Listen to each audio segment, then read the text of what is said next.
خدائے بزرگ و برتر نے اس کرۂ ارض پر انسان کو اشرف المخلوقات بنا کر بھیجا ہے، جس کو اچھائی اور برائی کی تعلیم دینے اور معرفت الہی سے روشناس کرانے کے لیے انبیاء اور آسمانی کتب اور صحائف کے ذریعے مدد فراہم کی، تاکہ انسان بطور مخلوق اپنے عاجز و نیاز مند ہونے اور اللہ تعالیٰ کے بطور مالک کائنات اور خالق پروردگار ہونے کا اقرار کر سکے اور اس کی معرفت حاصل کر کے حق الیقین سے اس کی وحدانیت کی تصدیق کر سکے۔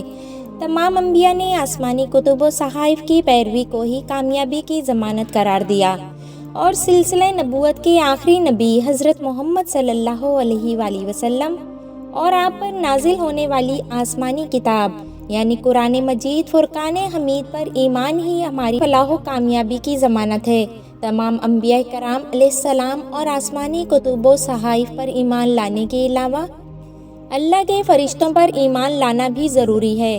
فرشتے اللہ تعالیٰ کی نوری مخلوق ہیں جن کی تخلیق میں کسی قسم کی مادیت یا کثافت کا عمل دخل نہیں۔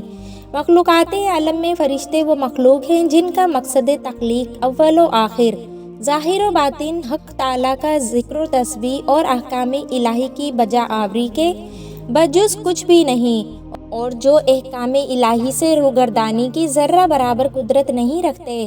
تمام فرشتے اپنی تخلیق سے فنا ہونے تک حمد و ثنا میں اور احکام الہی کی بجا آوری میں مشغول رہیں گے۔ اللہ بزرگ و برتر کے تخلیق کردہ فرشتوں کی حقیقی تعداد کسی کو معلوم نہیں، اور نہ ہی کوئی ان کے فرائض کے متعلق آگاہ ہے۔ وہ تمام کائنات کے ظاہری اور پوشیدہ امور بحکم مالک کائنات سر انجام دینے میں مصروف ہیں۔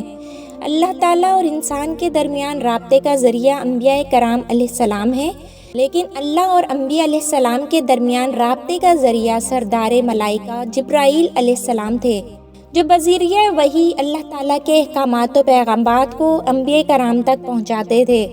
نبوت کا سلسلہ ختم ہونے کے باعث وحی کا سلسلہ بھی ختم ہو چکا ہے۔ جبرائیل اللہ تعالیٰ کے نہایت بزرگ و برتر فرشتے ہیں جن کا مقام اور مرتبہ دیگر تمام ملائکہ سے افضل ہے۔ امام السیوطی رحمۃ اللہ علیہ فرماتے ہیں کہ فرشتے کا وجود عطا کردہ اور مقرر کردہ کام کے مطابق ہوتا ہے۔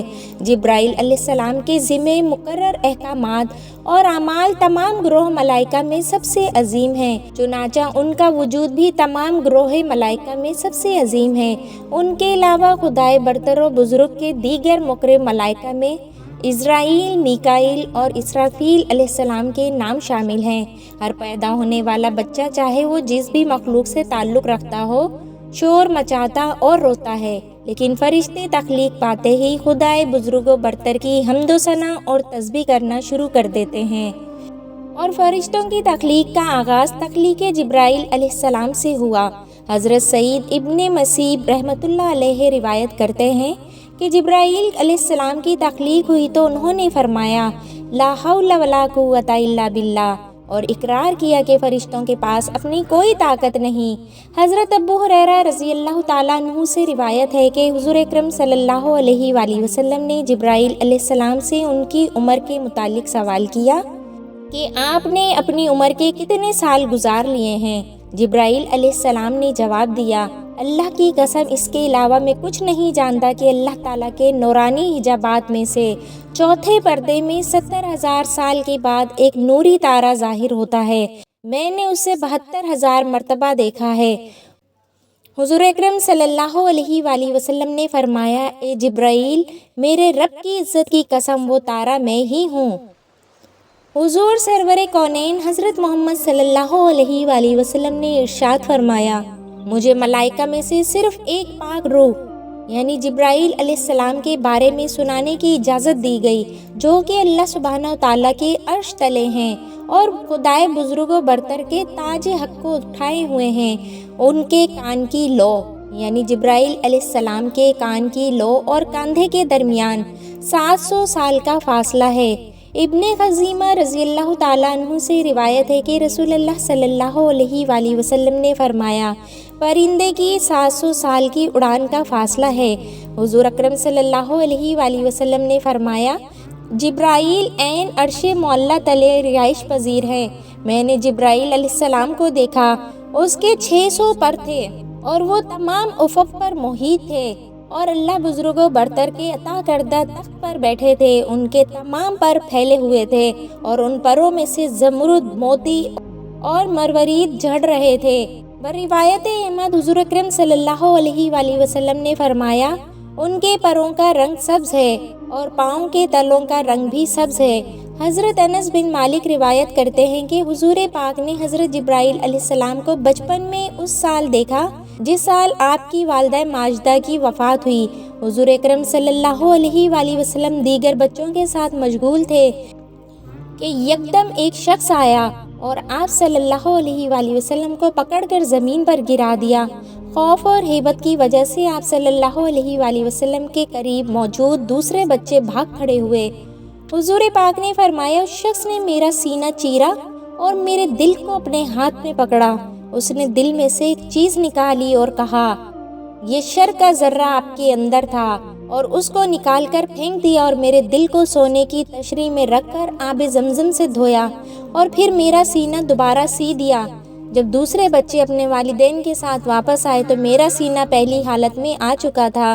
اس وقت حضور اکرم صلی اللہ علیہ وآلہ وسلم کی عمر مبارک 6 سال تھی۔ ام المومنین حضرت عائشہ رضی اللہ تعالیٰ عنہ بیان کرتی ہیں کہ حضور اکرم صلی اللہ علیہ وآلہ وسلم کی بعثت سے 6 ماہ پہلے آپ صلی اللہ علیہ وآلہ وسلم کی روزمرہ زندگی اور طبیعت میں تبدیلی آنا شروع ہو گئی۔